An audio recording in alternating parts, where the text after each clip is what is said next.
Berjumpa lagi dengan saya dalam Sejenak Bersama Miti pada episode Semoga diberi kekuatan dan penghiburan olehnya. Nah, kalimat ini saya selalu berikan kepada teman atau saudara atau rekan kerja yang kehilangan orang yang dicintai. Orang yang dicintai itu bukan berarti harus orang yang sedarah daging, saudara dekat atau dalam keluarga. Kadang orang yang dicintai adalah teman dekat atau rekan kerja dekat atau sahabat yang mempunyai kedekatan emosi, kedekatan jiwa mereka menyatu dalam beberapa dimensi gitu. Nah, itu akan membuat pukulan yang berat. Saya katakan ini bukan karena teori, itu memang gampang diucapkan. Saya tidak asal omong karena bulan lalu itu saya juga sudah mengalami bergabung. Saya kehilangan bapak kedua dari saya. Beliau saya anggap seperti bapak. Kedekatan emosi saya tidak seperti seorang ayah, tidak. Kedekatan jiwa saya juga tidak menyambung dalam dimensi yang bisa klik dengan beliau, tidak. Tapi peran beliau dalam hidup saya itu besar sekali. Jadi saya anggap sebagai bapak kedua.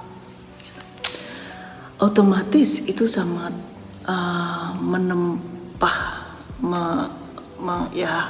menimpa saya begitu saya kehilangan. Tapi saya berusaha mindset, jadi pola pikir saya coba ubah. Ini lebih baik buat beliau karena beliau sudah tidak sakit-sakit lagi. Beliau tidak menderita sakit yang bertahun, mungkin berbulan-bulan atau sampai setahunan. Atau beliau sudah tidak menanggung yang gak enak di badannya. Saya mencoba untuk berpikir demikian. Tapi itu kan gampang. Tidak seperti itu. Saat saya makan enak, saya ingat beliau, nangislah saya. Saat saya bersih-bersih rumah, saat saya masak, saya ingat beliau, nangislah saya. Saat saya pergi ke tempat yang di sana membuat saya ingat beliau, menangislah saya rindu, saya kangen. Dan ada perasaan semacam tidak terima. It's okay, itu wajar. Kalau tidak terima, kenapa dia meninggal duluan? It's okay. Tapi yang penting, kita pada akhirnya menerima. Ya, itu jalan yang terbaik. Kadang saya berpikir, loh kenapa kok dia? Kenapa tidak orang lain yang jahat-jahat itu? Yang lebih buruk hidupnya. Kenapa dia? Saya berpikir begitu.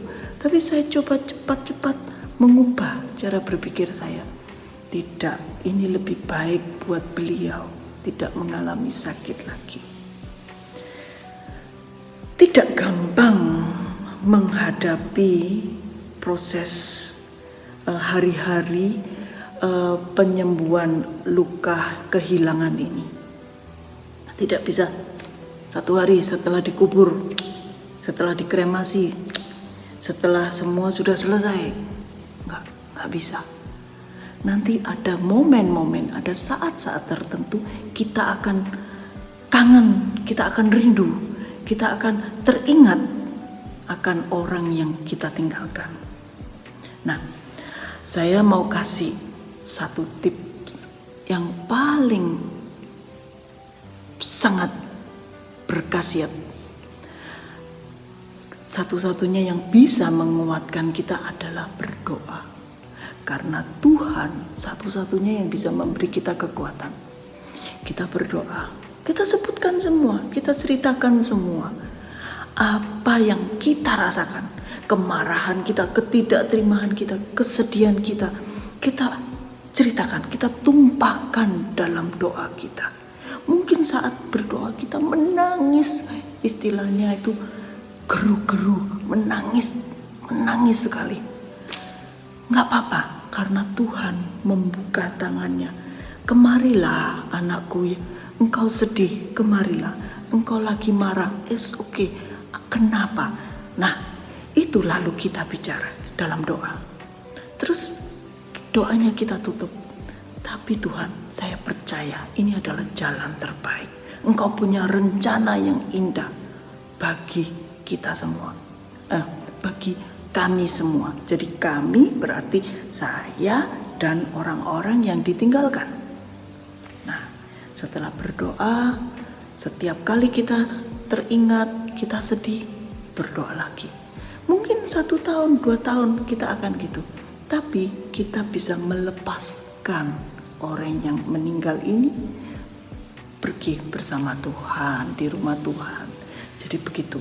Itu yang saya mau sharingkan. Jadi bagi kalian yang saat ini banyak kehilangan orang-orang yang dicintai, hanya Tuhan yang bisa menguatkan kita. Kita sama-sama manusia yang punya kelemahan. Tapi Tuhan yang Maha Kuasa, yang Maha Besar, punya kekuatan dalam segala hal. Salam dari saya.